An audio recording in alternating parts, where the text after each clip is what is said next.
عبرانی لفظ الوہیم عبرانی زبان کو سمجھنے کی تربیت پانے والوں سے تھوڑی سی لیاقت مستعار لے کر تثلیث اور تثلیث کے حامی پیدائش 1:26 میں بیان کردہ الفاظ کو اس شہادت کے طور پر پیش کرتے ہیں کہ خدا کی کثرت فی التوحید ہی دراصل تخلیق کے کام کی ذمہ دار ہے۔ اس کے برعکس کئی مقامات پر موجود اس میں ضمیر واحد وہ کلی طور پر نظر انداز کر دیتے ہیں۔ جدید ماہرین عبرانی لسانیات کے مطابق آؤ ہم کا لفظ خالق خدا کی وحدانیت میں کثرت ظاہر نہیں کرتا اور نہ ہی جمع کے صیغہ میں استعمال ہوتا ہے۔ یہ بھی ہو سکتا ہے کہ صیغہ جمع ہم خدا کے ماتحت و مددگار فرشتوں کے گروہ کے بارے میں لکھا گیا ہو جو تخلیق کائنات کے گواہ بھی ہیں۔ ایوب 7:38۔ یہ تو ضابطہ آرائی ہے کہ اس آیت میں خدا باپ، بیٹے اور پاک روح سے مخاطب ہے۔ کلام پاک میں اور اس مقام پر یہ واقعہ بیان کیا گیا ہے جس میں خدا اپنی روح سے یوں مخاطب ہوتا ہے، اور اس متن میں خدا کے ازلی بیٹے کا بھی کوئی اشارہ نہیں جو تثلیثی تصور خدا کا دوسرا کنوم ہے۔ مزید برآں لفظ ہم دو ہم پلہ ساتھیوں کے بارے میں حتمی اشارہ ہرگز نہیں ہے۔ اگر خدا واحد ہے تو ہم کا استعمال یہ ظاہر کرتا ہے کہ وہ اپنے علاوہ کسی اور شخصیت سے مخاطب ہے، اور ظاہر ہے وہ دوسری شخصیت خدا نہیں۔ بائبل کی اصل عبرانی زبان کا کوئی بھی ماہر لسانیات اس بات کی تصدیق کر سکتا ہے کہ الوہیم سے کثرت فی التوحید مراد نہیں ہے، اور اسی لیے اس کا استعمال ہرگز یہ ثابت نہیں کرتا کہ خدا کی وحدانیت میں کثرت ہے۔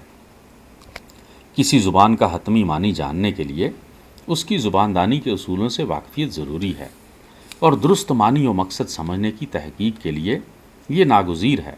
اسی لیے عبرانی زبان کے مسلمہ اصول ہرگز اس تصور کی پشت پناہی نہیں کرتے کہ خدا کثرت فی التوحید ہے۔ جے سینیس عبرانی گرامر، جو ایک معیاری اور مستند کتاب ہے، لفظ الوہیم کی یوں تشریح کرتی ہے: الوہیم ملک معظم کا صیغہ جمع ہے۔ اس لفظ سے کئی ضمنی خصوصیات کی تشریح کے علاوہ اصل لفظ کو زیادہ زور دے کر ادا کرنا بھی ممکن ہے۔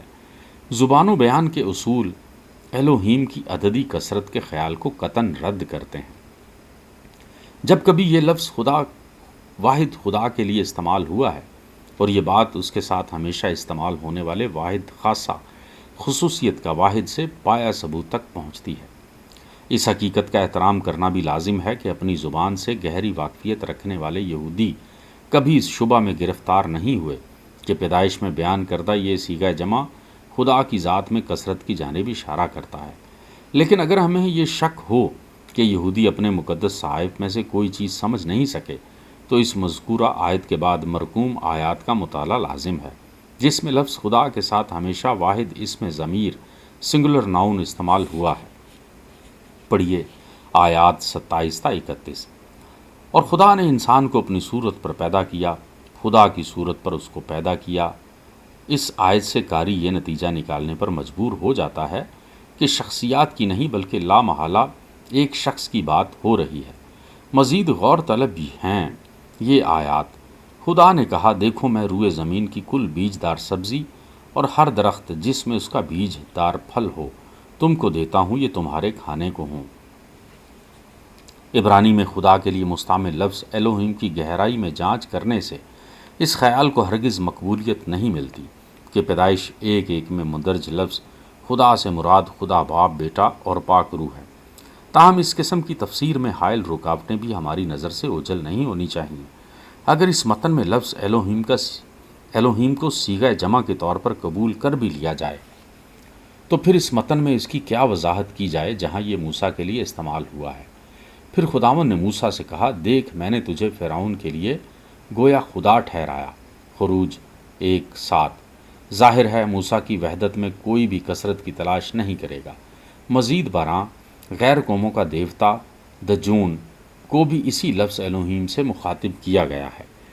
اشدودیوں نے جب یہ حال دیکھا تو کہنے لگے کہ اسرائیل کے خدا کا صندوق ہمارے ساتھ نہ رہے، کیونکہ اس کا ہاتھ بری طرح ہم پر اور ہمارے دیوتا دجون پر ہے۔ پہلا سیموئیل 5:7۔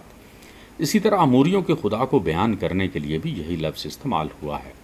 کیا جو کچھ تیرا دیوتا کموس تجھے قبضہ کرنے کو دے تو اس پر قبضہ نہ کرے گا؟